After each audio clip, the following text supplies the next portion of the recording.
Nifty, bank Nifty, Sensex और sector क्या चलेंगे अगस्त के महीने के अंदर, वो जानने के लिए वीडियो अंत तक जरूर देखना। वीडियो अंत तक इसके लिए भी देखना, अगर आप कोई सेक्टर में इन्वेस्ट करना चाहते हैं या कोई सेक्टर से निकलना चाहते हैं तो ये आपको हेल्पफुल हो सकता है। मैं कोई इन्वेस्टमेंट बेस पे आपको सलाह सूचन नहीं दे सकता हूँ।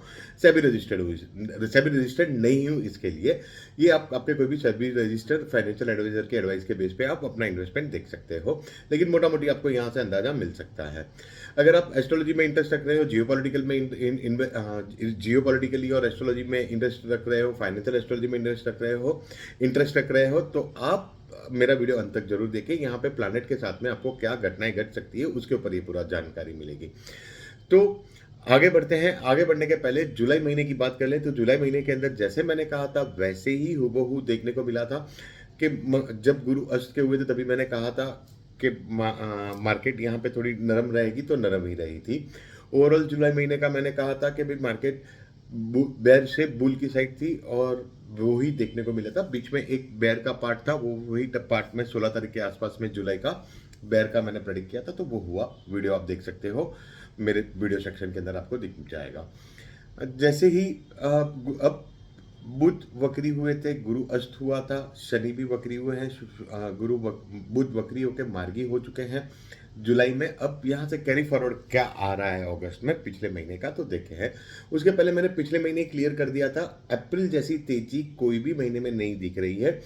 जुलाई महीने के लिए भी मैंने पॉजिटिव था, लेकिन उतनी पॉजिटिविटी मैंने नहीं कही थी कि भाई वो अप्रैल जैसा जाएगा, बिल्कुल भी नहीं। तो सेम चीज़ अगस्त के लिए भी लागू गिर रही है और आने वाले महीनों के लिए भी ये लागू रहेगी कि उतनी कोई पॉजिटिविटी 26,000 का इंडेक्स वगैरह दिख नहीं रहा है।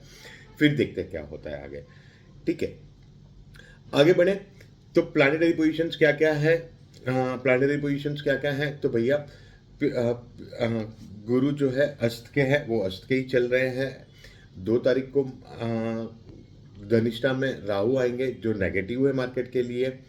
मंगल मृगशिरा नक्षत्र में है। मृगशिरा नक्षत्र का एक पार्ट वृषभ राशि में आता है, दूसरा पार्ट मिथुन राशि में आता है। मिथुन राशि का मृगशिरा का पार्ट जो है वो यहाँ पे समाप्त होकर मिथुन के अंदर आएगा, तो ये नेगेटिव पार्ट भी है। लेकिन इसके साथ में पॉजिटिविटी ये है कि मंगल शनि से केंद्र योग बना रहे हैं, तो ये एक पॉजिटिविटी है मार्केट के लिए और स्टील रिलेटेड इंडस्ट्रीज के लिए, ऑटोमोबाइल के लिए भी ये पॉजिटिव रहेगा। जो आगे बताता हूँ, गुरु जो अस्त के हैं, जो अस्त के चल रहे हैं, वो 10 तारीख को उदय होंगे, जो बैंकिंग सेक्टर को थोड़ा रिलैक्स भी करेंगे, लेकिन एक बाउंस देके एक वापस लोअर भी लेके जा सकते हैं, क्योंकि गुरु आगे चल के पाप कर्तरी में आएंगे। पाप कर्तरी यानी गुरु के पीछे मंगल है, आगे सूर्य और केतु है, तो गुरु पाप कर्तरी में कहा जाएगा। तो बैंकिंग सेक्टर के अंदर प्रेशर भी बनते देखोगे और वो प्रेशर बीच बीच में रिलीज होते भी देखोगे, क्योंकि पूरे साल की अगर मैं बात करूं तो गुरु राजा है और साल का राजा है। गुरु बैंकिंग सेक्टर को रिप्रेजेंट करता है, तो बैंकिंग सेक्टर ही निफ्टी की धरोहर संभाल के रखने वाला, बैंक सेक्टर ही निफ्टी की धरोहर संभाल के रखेगा।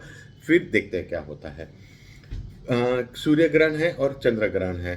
सूर्य ग्रहण से चंद्र ग्रहण अगर 15 दिन में है तो मार्केट नॉर्मली पॉजिटिव कहा जाता है मार्केट के लिए, लेकिन बीच में एक छोटा सा फॉल देता है और बाद में एंड में चंद्र ग्रहण के बाद में पॉजिटिविटी दिखती है। तो देखते हैं क्या होता है आगे चल के, हमको समझ में आएगा।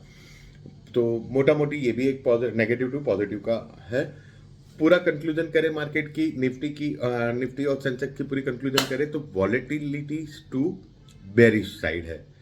वॉलेटिलिटी रहेगी, ऊपर जाएगा, फिर वापस मार्केट नीचे की ओर आएगा। एंड में 1-2 दिन कहीं कुछ 27, 28, 29 तारीख के आसपास थोड़ा कुछ अच्छा देवे, तो वो वीकली के लिए आप मुझसे जुड़े रह सकते हो। मैं एवरी वीक वीडियोस बना के देता हूँ मार्केट के रिलेटेड, जो आपको काम आ सकते हैं। समय के साथ देता हूँ कि प्रत्येक दिन मार्केट क्या रहेगी उसके ऊपर का।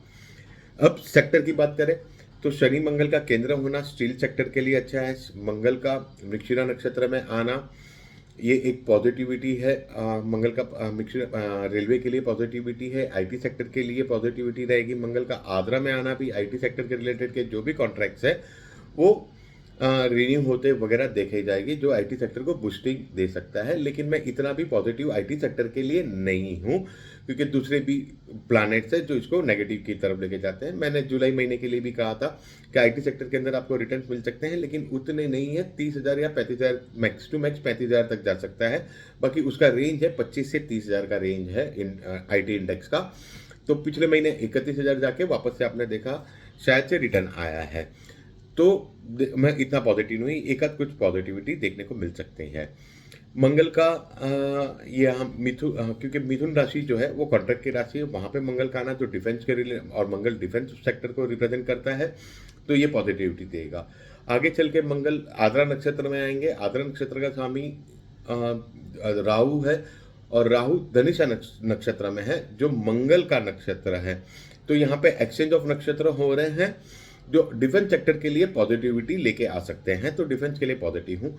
यही मृगशिरा नक्षत्र और मिथुन राशि पॉजिटिव है रेलवे के लिए, तो रेलवे के रिलेटेड में भी पॉजिटिविटी है। गुरु फार्मास्यूटिकल सेक्टर, गुरु बैंकिंग सेक्टर, ये यहाँ पे पहले ही कहा जैसे कि पाप करते नहीं में आएंगे, बैंकिंग को थोड़ा प्रेशराइज होकर लेकिन फिर भी रिलीज हो जाएगा। अस्त के गुरु चल रहे थे जो अब आगे अच्छी रहेगी। बुध जो है वो भी कर्क राशि में सूर्य के पीछे पीछे चल रहे हैं, तो ये जो एनबीएफसी है, एनबीएफसी को दूसरा सपोर्ट मिल रहा है कन्या के शुक्र से, तो एनबीएफसी रिलेटेड कंपनीज के अंदर आप पॉजिटिविटी देख सकते हो। गुरु और सूर्य का दोनों का पुष्य नक्षत्र में होना, तो मेडिसिन के रिलेटेड की जो इंडस्ट्रीज है उसको अच्छा, यानी फार्मा इंडस्ट्रीज के अंदर अच्छा है। आगे चल के ये एस्ट्रेशिया में जाएंगे जो मेडिसिन को रिप्रेजेंट करती है, तो वहाँ पे भी आप अच्छी खासी मूवमेंट देख के पॉजिटिविटी फार्मा सेक्टर के अंदर देख सकते हो। रेलवे के लिए पॉजिटिव है, स्टील इंडस्ट्री के लिए पॉजिटिव है, फिर ऑटोमोबाइल्स के लिए भी, यहाँ पे जो ऑटोमोबाइल की मशीनरी स्पेयर पार्ट्स बनाते हैं उसके लिए भी ये पॉजिटिविटी देगा। मंगल का मिथुन राशि मृगशिरा और आद्रा में आना वो एक वहाँ पे पॉजिटिविटी है। मैं ओवरऑल अगर आप देखो तो मैं पॉजिटिव, जो भी ईवी वगैरह ऑटोमोबाइल्स बना रही हैं उन सब के लिए अच्छा है, लेकिन इस बार जो स्पेयर पार्ट्स है ऑटोमोबाइल्स के उनके लिए भी ये पॉजिटिविटी लेके आ सकता है। हैवी कॉमर्शियल व्हीकल्स जो है वो भी पॉजिटिविटी, वो भी कंपनी के शेयर्स के अंदर आपको पॉजिटिविटी ये महीने में और आगे आने वाले दिनों में भी मिलेगी। वैसा कर्क राशि में गुरु, सूर्य और बुध का होना, ये एक कर्क राशि हाउसिंग सेक्टर को रिप्रेजेंट करता है। मंगल भी हाउसिंग सेक्टर का एक पार्ट है, तो यहाँ पे आप देखेंगे कि हाउसिंग सेक्टर के अंदर बबल और बनाएंगे ये लोग, लेकिन ओवरऑल मंदी का माहौल ही हाउसिंग सेक्टर को लेके चलना। मंगल का मृगशिरा में होना इंफ्रास्ट्रक्चर के लिए पॉजिटिव है, हाउसिंग के लिए पॉजिटिव इतना नहीं, छोटे मोटे कुछ आपको पॉजिटिविटी न्यूज़ आएंगे लेकिन उसके भरोसा मत रखना, ये आगे चल के कभी भी फूट सकते हैं। तो यहाँ पे अपने आप को हाउसिंग सेक्टर से थोड़ा संभल के रखिएगा। मैं ज़्यादा पॉजिटिव नहीं हूँ। गुरु का कर्क राशि में होना, लग्जरी हाउसिंग ये लोग बेच रहे हैं, सूर्य के साथ में गुरु का वहाँ पे कर्क राशि में लग्जरी हाउसिंग के नाम पे बेच रहे हैं। जो छोटे जो हाउसिंग है वो बिक भी नहीं रहे हैं, अब रिपोर्ट भी पढ़े। मैंने पहले ही बताया था 2026 का जब वीडियो बनाया था 2025 दिसंबर में कि हाउसिंग सेक्टर के लिए नेगेटिव जोन जाएगा। माइनिंग सेक्टर की बात कर ले, कर्क राशि में गुरु है जो पांचवी दृष्टि वृश्चिक राशि जो माइनिंग सेक्टर की है उसके ऊपर दृष्टि कर रहे हैं और शनि से भी वो दृष्ट है, तो ये माइनिंग सेक्टर के लिए थोड़ा नेगेटिव, पॉजिटिव टू नेगेटिव की साइन है, यानी कुछ आपको कॉन्ट्रैक्ट्स वगैरह बनते मिलेंगे, लेकिन ये बारिश का समय, वैसे ही माइनिंग सेक्टर के अंदर कोई मूवमेंट नहीं होती है तो कोई अच्छे रिपोर्ट्स नहीं मिल सकते हैं। कुछ कॉन्ट्रैक्ट्स वगैरह के बेस पे इनको बूस्ट करेंगे, लेकिन ज़्यादा मुझे नहीं लग रहा है पॉजिटिव माइनिंग सेक्टर के लिए।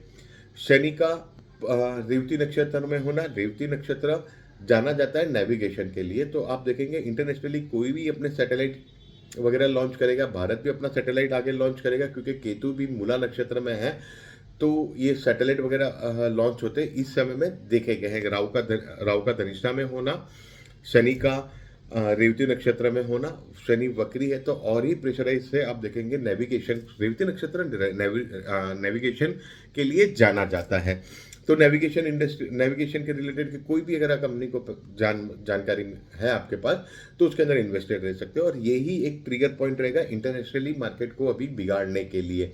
ये एक छोटा आउट ऑफ द बॉक्स का मैं आपको बता रहा हूँ कि नेविगेशन सेक्टर में कोई सैटेलाइट वगैरह कोई अपना लॉन्च करेगा, उसके बेस पे कुछ ट्रिगर पॉइंट्स आ सकते हैं अगस्त के महीने में। वैसे ओवरऑल मार्केट का कंक्लूजन करें, स्टॉक मार्केट का अगर ये अगस्त के महीने के अंदर, तो वॉलेटिलिटी टू बेयर साइड ज़्यादा दिख रही है, पावर सेक्टर बेयर साइड दिख रही है। सेक्टर की बात करें तो पावर सेक्टर ठीक ठाक रहेगा, cement, steel industry, railway industry ठीक ठाक रहेगा, फार्मा इंडस्ट्री ठीक ठाक रहेगा। बैंकिंग सेक्टर के अंदर बेयर टू बुल टाइप का ज़्यादा दिखेगा, यानी बीच बीच में बैंकिंग सेक्टर बाउंस देते रहेंगे। सीमेंट सेक्टर के अंदर भी आप यहाँ पे मूवमेंट देख सकते हो। माइनिंग सेक्टर के अंदर यहाँ पे नेगेटिव मूवमेंट देख रहा हूँ। हाउसिंग सेक्टर के अंदर मैं नेगेटिव मूवमेंट देख रहा हूँ। ओवरऑल नेगेटिविटी मैं ज़्यादा देख रहा हूँ। फिर आप आपके इन्वेस्टमेंट और आपके विवेक के बेस पे आगे का इन्वेस्टमेंट आपका तय कर सकते हो। मेरे हिसाब से देखो आगे भी आपको अच्छे खासे मौके मिलेंगे इन्वेस्टमेंट करने के लिए। तो अगर पैसे हैं तो आप इन्वेस्ट कर सकोगे। मैं थोड़े में पूरी बात कहना चाह रहा हूँ। आगे क्या क्या हो सकता है उसके ऊपर एक पहले भी मैंने वीडियो बनाया और भी एक वीडियो बनाऊंगा जो आपको काम आ सकता है। ये सिर्फ फाइनेंशियल एस्ट्रोलॉजी के बेस पे था स्टॉक मार्केट का। तो यहाँ पे ज़्यादा लंबा ना खींचते हुए मार्केट को यहाँ पे आपसे इजाज़त चाहूँगा।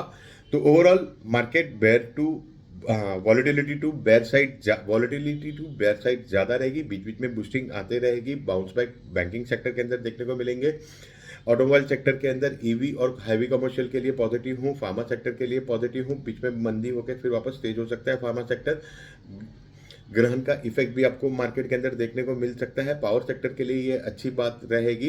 बाकी जुड़े रहे मेरे साथ में। आगे क्या क्या सेक्टर चलेंगे आने वाले महीने के लिए वो भी मैं वीडियो आगे चल के रिलीज करते रहूँगा। वीकली मेरे वीडियोस आते रहते हैं, उसके लिए रह सकते हो।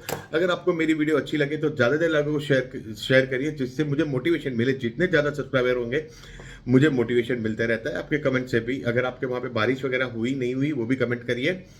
जाते जाते एक चीज़ कि मैं कोई भी पेड ग्रुप नहीं चलाता हूँ, ना व्हाट्सएप पे ना टेलीग्राम वगैरह पे। जो भी है मैं direct straight forward social media पे डालते रहता हूँ। अगर आप मुझसे सब्सक्राइब रहते हो, मुझसे जुड़े हुए रहते हो, तो आपको अपडेट्स वीकली मंथली मिलते रहेंगे स्टॉक मार्केट और फाइनेंशियल मार्केट ले और जियोपॉलिटिकली भी। ठीक इसी प्रकार के वीडियो के लिए मुझसे जुड़े रह सकते हो। ज़्यादा से ज़्यादा लोगों को शेयर करें। आपका दिन, सप्ताह और महीना शुभ रहे, ऐसी आशा के साथ में नमस्ते।